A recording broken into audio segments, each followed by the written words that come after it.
Hi, I'm Lieutenant Doug Nolte, and welcome to this edition of Behind the Badge, your behind-the-scene look at what's going on with the Wichita Police Department. Well, today, my guest is Lieutenant Jeff Weibel. Jeff is the commander over the Exploited and Missing Children's Unit for the Wichita Police Department. Jeff, thanks for being here today. Thank you for having me.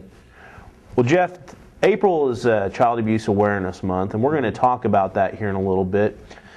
Our viewers might not be aware of what the Exploited and Missing Children's Unit is.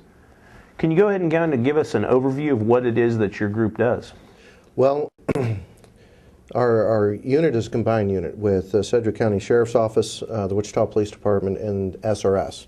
And we investigate all cases involving child severe physical abuse, sexual abuse, runaways, missing children, internet crimes against children, and child exploitation.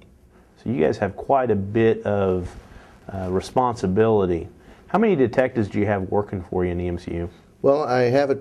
My unit is broken down in two sections. One is the Internet Crimes Against Children Task Force. We're fortunate to have the state task force here assigned to EMCU. And they investigate all online activities involving kids. Anybody that's trying to exploit kids, trade child pornography. They investigate both reactively and proactively.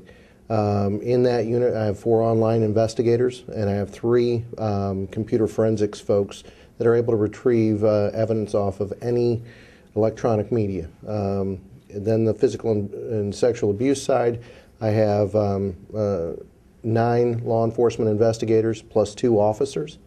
And then I also have 9 social workers that are teamed up with them because we team our investigations. And, you know, one of the theories behind teaming them up is that it gives the citizens that have to use the services of EMCU a little bit better, kind of an easier time navigating the system, right?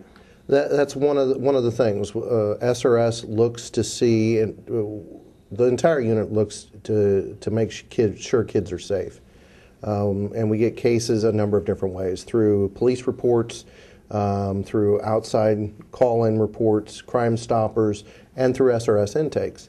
And so we go through all of those. And the idea is the SRS investigation and the law enforcement criminal investigation go on side by side. We share information so that way everybody's on the same page. And we can get the family members that are non-offending family members the services they need, as well as put the suspects in jail.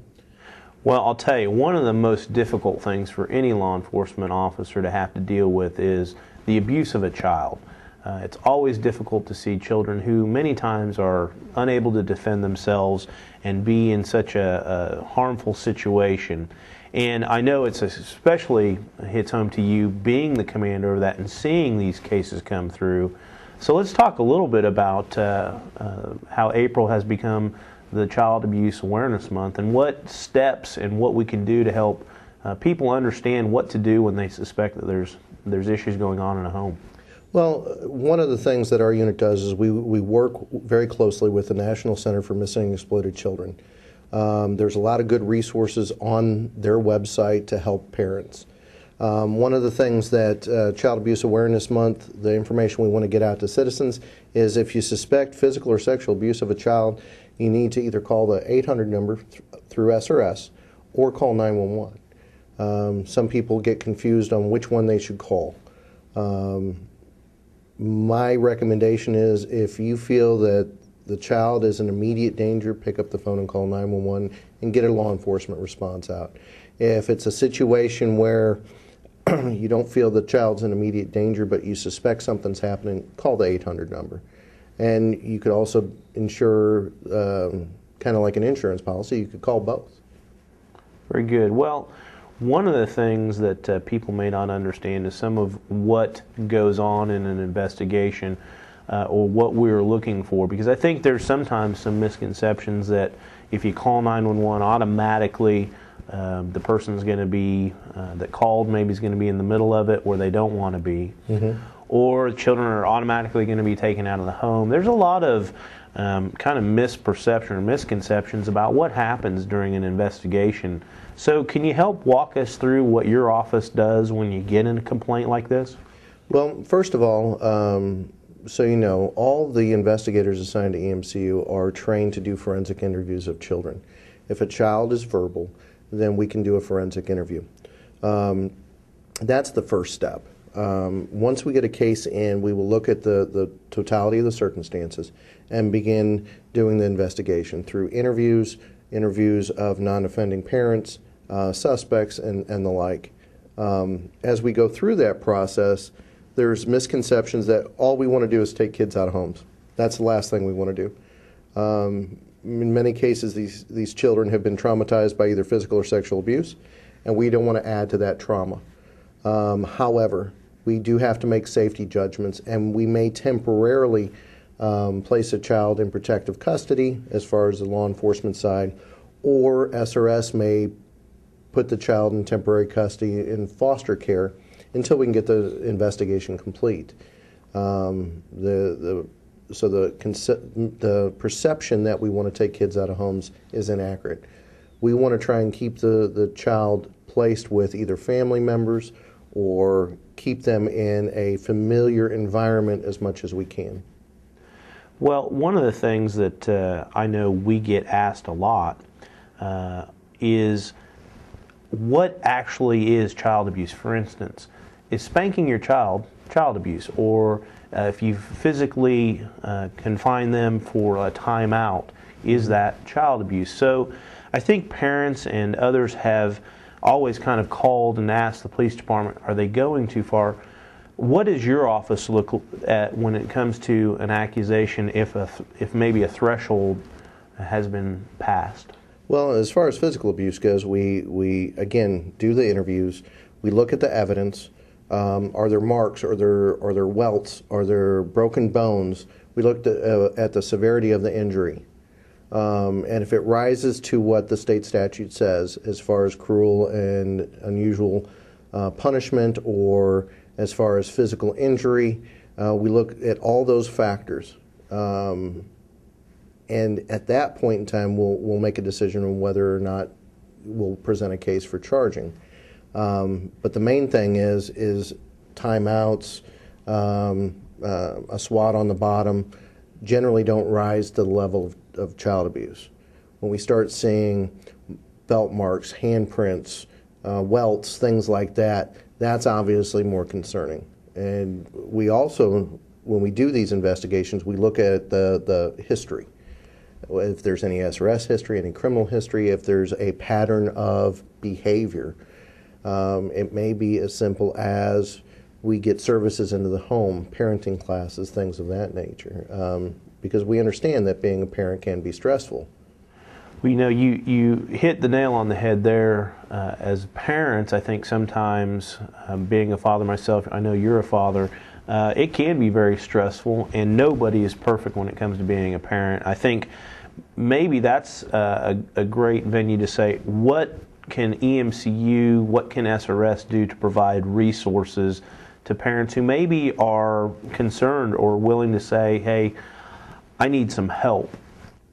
Well, we have a list of resources. The community is full of resources. The Kansas Children's Service League, the Child Advocacy Center of Sedgwick County. So when people have a question, they can certainly call those organizations to get help with parenting classes or stress management, things of that nature. The big thing is if somebody's getting stressed with their children, is take a minute, take a deep breath, and then address the issue. One of the things that we recommend to people, because we see so much activity starting at a younger age, online activity as far as social networking and chatting and texting, we recommend parents that they sit down and talk to their kids. If their kids are old enough to have a cell phone, the parents need to sit down and talk to them about the dangers of being online, being on a social network. I know that is kind of a change from what we were talking about as far as physical abuse, but we deal with sexual abuse too. And the sexual exploitation, the sexual abuse, we're seeing more and more of that through those social networking websites. So we recommend, even if it's a case where you need to talk to your child about your behavior, or whether it be online, just sit down and talk to your kids. Well, I think that that's something that some parents are intimidated by doing because they feel like maybe they aren't as in touch with what they need to be, and it's very daunting for some parents. And so just having some numbers and some resources is helpful. Let's kind of move into a little bit outside of that, the physical abuse, because we do get so many questions and so many parents that are concerned about, online predators who ultimately can also abuse not only sexually but physically. We see cases like that. How do you recommend parents protect their kids when it comes to that electronic environment with computers and smartphones, as well as just texting? Well, you need to sit down and talk to your kids, but you also need to monitor what they're doing online. If they have a Facebook account as a parent, you should have that password and user screen name, because you want to be able to know who they're talking to. Well, Jeff, let me interrupt you right now. I think there's probably some parents out there that think, well, can I control my kids to that degree? Can they? Absolutely.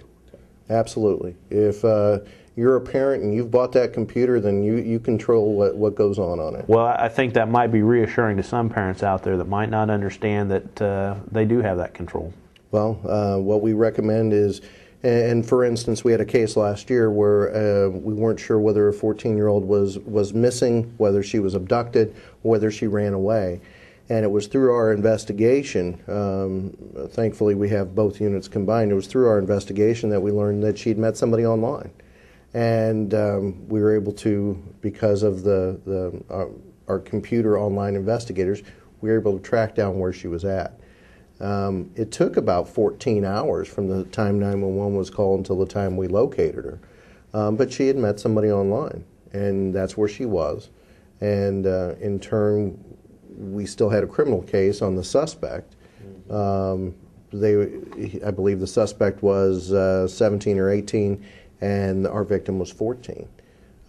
So knowing what your kids are doing online is a good thing for parents to keep track of, and it's invaluable to have that information if we show up and we're talking to a parent, if they know what their child's on, whether they're on Facebook, whether they're on Twitter, or what kind of email accounts that they have, and then if the parents have the password and the username, then we can start looking at the internet history for evidence and other information.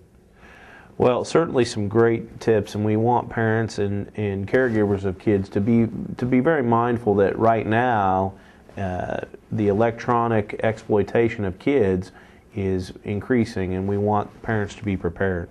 Let's get back to April being Child Abuse Awareness Month. You've got some figures and what's going on in the community, and what is EMCU seeing, so that we can help parents recognize and other adults recognize that this is a significant issue in our community, in any community, and what do we need to do to be vigilant and protect our kids? Well, as I said, EMCU has 9 law enforcement investigators plus 2 officers that work missing kids, runaways, and parental custody issues, and they assist on human trafficking cases as well. The other 9 investigators teamed up with 8 social workers.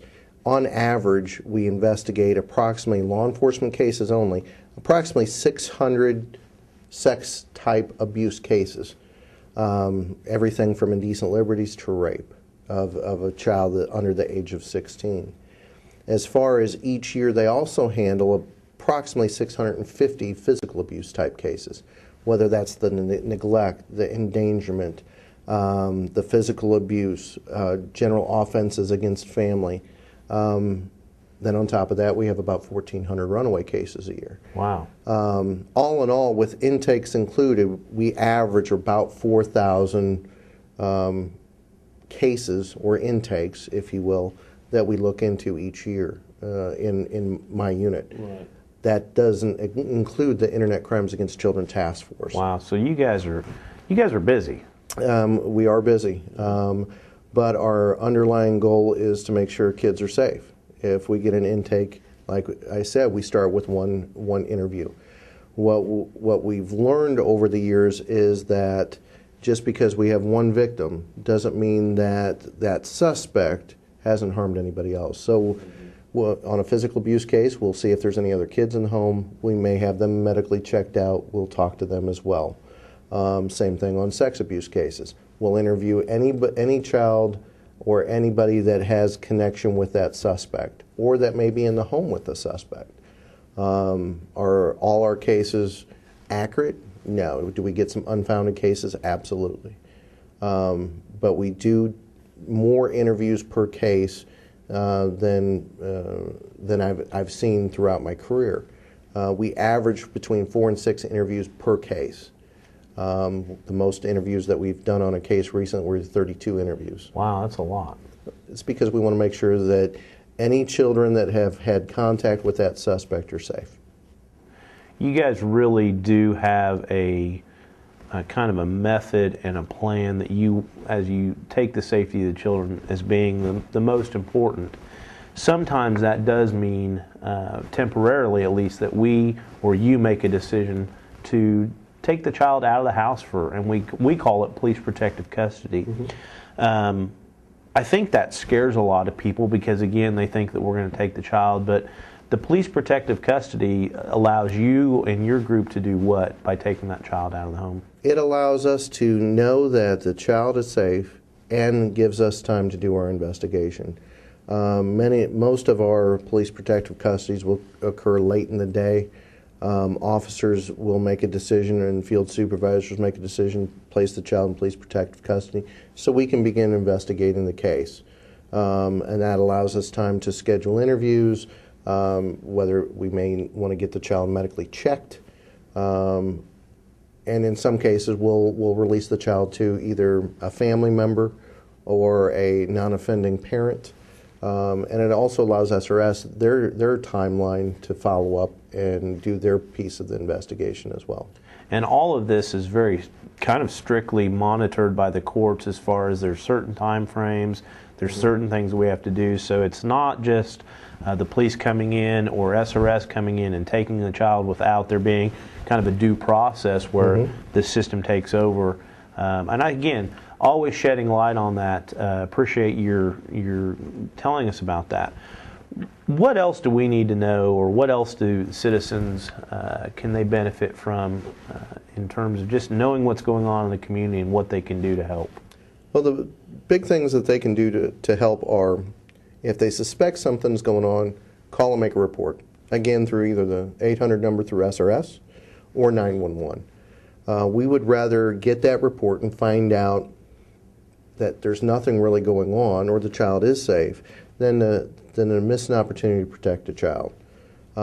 We've had a number of cases over my short tenure with the unit where there was a delay in reporting and the possible victimization of that child continued.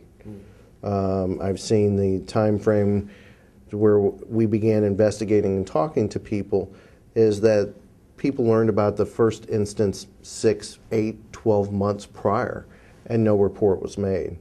So that investigation was delayed, causing the victimization of that child to continue. Well, and I'll tell you, that kind of leads me to another point that you might address. You know, so many times there is an adult in the house that knows that there's some sort of abuse, whether it's physical or sexual abuse going on, and they themselves are either being a victim of abuse by the offender, and so domestic violence, advocacy groups, this is a cycle, and this is something that is very difficult. What would you recommend to maybe a parent or someone that knows that there's abuse going on but feels powerless to step in because they're afraid for themselves or for their children that something bad could happen? Well, with the 800 number, you can call and report anonymously. And I would recommend that. Or sit down and talk to somebody. We've had situations where we've had victims come forward over the last couple of years that were victimized when they were young. We'll look at those investigations. Now that they're adults, they finally want to tell somebody. They feel empowered. So we look at those cases to determine whether or not we can continue to prosecute those. But we also work with the victims to try and get them the therapy they need and the advocacy they need even if the case can't be prosecuted on a criminal level. Again, the main thing is if somebody suspects something going on, they need to call and make a report. Well, there really is then no excuse. We've got support out there from the community to help anyone that sees what's going on in a variety of different ways is what it sounds like. Yes. Well, Jeff, I appreciate you being here with us today to talk about what's kind of going on in the community and bring some awareness to April being Child Abuse Awareness Month. Again, thanks for taking the time to answer our questions. We appreciate you tuning in this time to watch Behind the Badge, and we'll see you next time. Thanks.